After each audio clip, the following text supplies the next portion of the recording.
What's going on, everybody? It's Super Jesus Jackson back at it again with yet another video. This time we're talking NOVOCAINE. It's NOVOCAINE! He's not f***ing dead! It's f***ing NOVOCAINE! And he's not f***ing dead!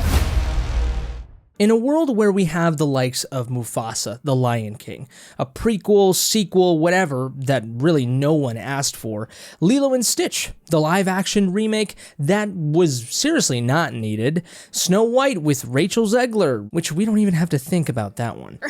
Yeah. Weird. And Moana 2, which is nowhere near as impactful as the first one, yet for some godforsaken reason, it still made $1 billion at the box office. Hell, Mufasa the Lion King had a pretty terrible opening for the movie that it was, and it still has crossed over 700 million. How? It's all them kids and the families, man. Now, I'm sure I'm forgetting a couple of other films, but you get the point. In the midst of all of these types of movies, though, are movies like NOVOCAINE. Original movies that didn't cost an arm and a leg, but are struggling at the box office. For God's sakes, the movie cost anywhere from $25 to $30 million, which is that's both production and marketing, and it hasn't even hit 25 million. And this is, I don't know, its third or fourth week or something, maybe third. And you might be asking, well, Super, is NOVOCAINE even good? Should it be making more money? My friends, the answer is yes. NOVOCAINE is more than good. It's exceptional. Now, before I go on, I will probably spoil this movie, so go watch it first and then come back. So first things first, the movie is an original idea. You know we have a massive problem in the movie industry when after watching a great movie, and it's not obviously a superhero movie or adaptation of a book, you have to double check to see if it's an original movie or not. This one, I was like, dude, it's gotta be a comic book or something, but not NOVOCAINE. This movie's about a guy who can't feel pain, and his name is Nathan Kane, also known as NOVOCAINE, which for those of you who don't know, NOVOCAINE is a medical anesthetic. Bro, tell me it's not goddamn genius. It screams superhero material, but it's not. Oh, it's such a cool idea that I can't believe nobody else has done it. I mean, I'm sure there's a superhero out there that, you know, maybe it's a sidekick or something that doesn't feel pain or some villain, but still, even then, I did a quick Google search and I didn't find anything. Second thing here, and I guess it's basically a hodgepodge of many things. This movie is everything you would want in a movie. In fact, I think the trailer didn't do this movie justice. It made it seem like another fun action flick, but no. This movie has layers, man. Now, don't get me wrong, it's not like The Shining or The Godfather or something, but it's really well written for its genre. Now, of course, the action is incredible because when you have a guy who can't feel pain, you come up with really creative ways to craft action. I can only imagine, like, you know, the storyboards or the meetings, you know, where they were talking about the action sequences and people were just throwing ideas here and there and just having a blast. It's also really gory, which is awesome and to be expected with a movie with this premise. I mean, come on, you gotta go there. The movie is funny, which you would expect, but at the same time, it can be hard to nail nowadays. To a certain extent, it feels like a classic 80s action comedy flick where the cops even are cracking jokes in, you know, ways that can be unrealistic, you would think. But here's the thing that surprised me. It's the fact that it had heart. It also had little eccentricities in its writing that I thought were very clever, and I'll get to that heart part later. But the main character, for example, is your stereotypical loser type dude.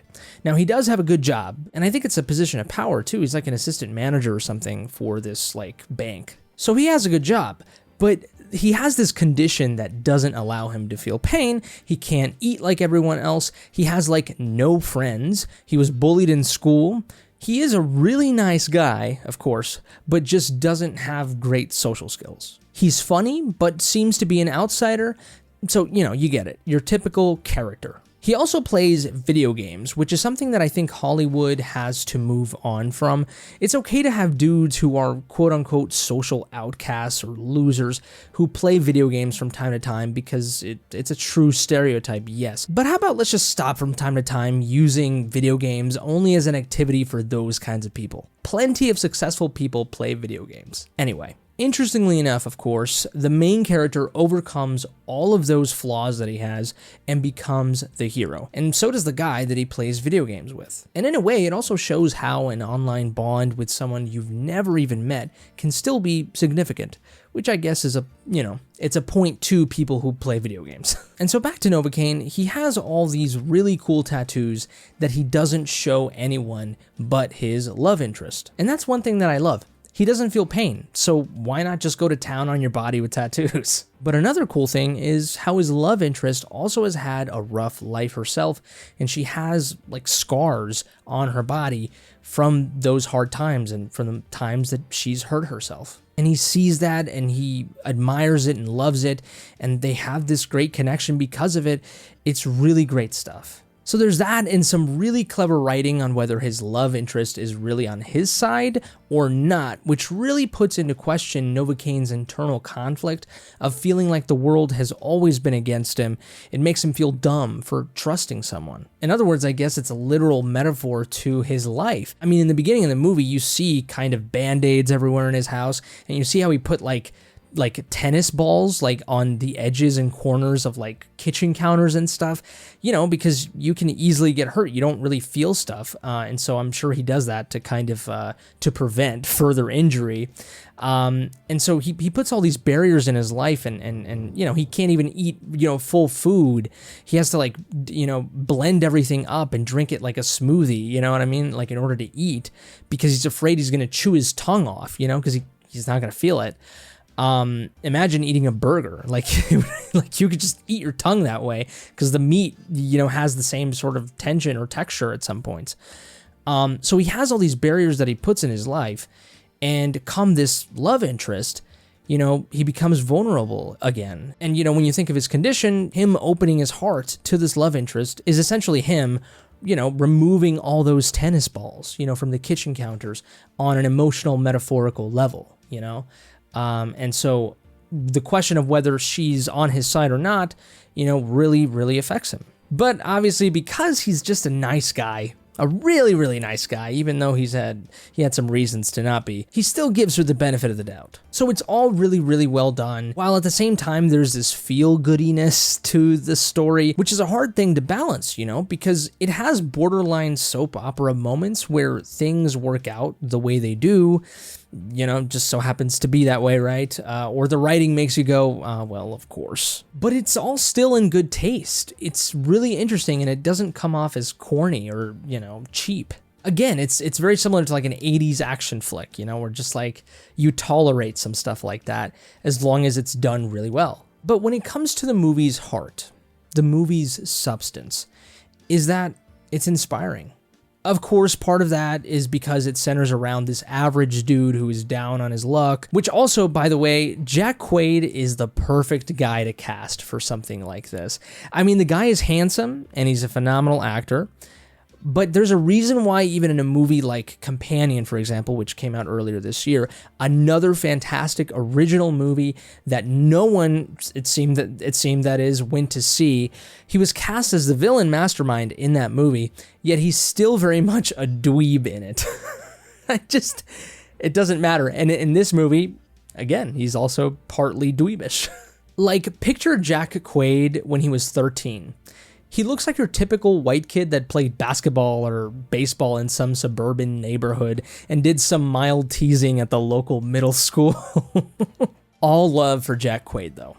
He's awesome. My girlfriend said something after we watched the movie where, like, he's such a great actor where, like, his face, he doesn't even have to say anything. You can tell through his eyes and his mouth and just his face, his acting, what he's thinking. He doesn't have to say anything. He says so much with his eyes and his facial expressions, and I 100% agree. But anyway, going back, yes, even though it centers around an average, everyday dude type of lead, you can't deny that it's a powerful way to create an inspiring story. It's also very similar to superhero stories, and part of the reason why they resonate. But the guy finds meaning in his life. In the movie, he becomes essentially a demi-superhero and saves the damsel in distress, while also being saved by her too. There's a really cool moment in the movie at the end where he shows her the finished tattoo on his chest, And because, you know, he had this kind of gaping hole like right in the middle of his chest, like almost like every part of his body was tattooed except like that middle part, because he, you know, he wanted at some point to finish it. He never really finished it. Because these are tattoos that he did himself, by the way, which I might not have mentioned. But he, at some point in the movie near the end, time passes, he had finished it, right, after all the events of the movie. And it shows him as a knight and his love interest as the princess in the tower, but they're both holding each other. He's essentially climbing, and if he lets go of her hand, he falls, and she's holding on to him to be saved. So it's like a perfect synergy, you know, where they both need each other. I think it's really beautiful and romantic, and it's a really neat way to do the classic dude saves the princess story while also making it modern and have it resonate. Now, let's be honest. There is nothing wrong with telling those stories the old-fashioned way, but there's also nothing wrong with being more resonant with the times and showing that both men and women can save each other, because they do. They have different strengths that they excel at, and that doesn't make them unequal, it just makes them different. And you can find really creative ways to show that in a story, and it can make for some really interesting stuff. Not to mention that it's about time men become more sophisticated as characters. And I'm not saying they have to become feminine or anything. They can still be masculine while being vulnerable and failing. It's the latter, I think, that is most important right now. And that's to show that a guy is not afraid to say, she saved me too. Not that she saved me and I didn't do anything. It's, she saved me too. You know, because on one exaggerated end of the spectrum, you'll have a guy who's hyper masculine and who's too afraid to say, she saved me too. And on the other exaggerated end, you'll have a dude who didn't do anything and who was saved. But then there's that middle, and that's what I'm talking about. So for all those reasons and more, NOVOCAINE kicks absolute ass. And you should go see it as soon as you can. I can't tell you how many times I was in the theater and was like, I was making facial expressions. I was just clapping. I didn't do that. I wasn't very annoying. But I did make noises with my mouth and probably was a little annoying there. The third act of the movie is just absolutely amazing. It's a roller coaster. Anyway, those are my thoughts on the movie NOVOCAINE. Again, you should go see it as soon as you can. And if you see this video, you know, after the movie's gone in theaters, see it digitally, buy it on physical media, just at the very least, see the movie. Go ahead and subscribe to the channel if you enjoy my commentary, if you agree with me. Maybe you disagree with me and you still, you know, appreciate different perspectives. Go ahead and hit that subscribe button. Comment down below. Let me know what you have to say. Did you like this movie? Have you even seen it? Are you interested? Do you disagree with all my points? Whatever it is, enlighten me in the comments. Give this video a like if you liked it. Dislike it if you didn't. If it's your birthday, happy birthday to you, you beautiful creature. But I think that's it for me. You all take care, stay safe, I love you, and now I'm going to go and study more about the main character's condition, SIPA, which stands for Congenital Insensitivity to Pain with Anhidrosis. Yeah, it's actually a real thing. I'm sure you can't actually replicate the events of the movie if you have that condition. So please seek, you know, the help that you need. You probably already have, because I think it's a condition that's diagnosed when you're like an infant. So anyways, I'm going to go do that.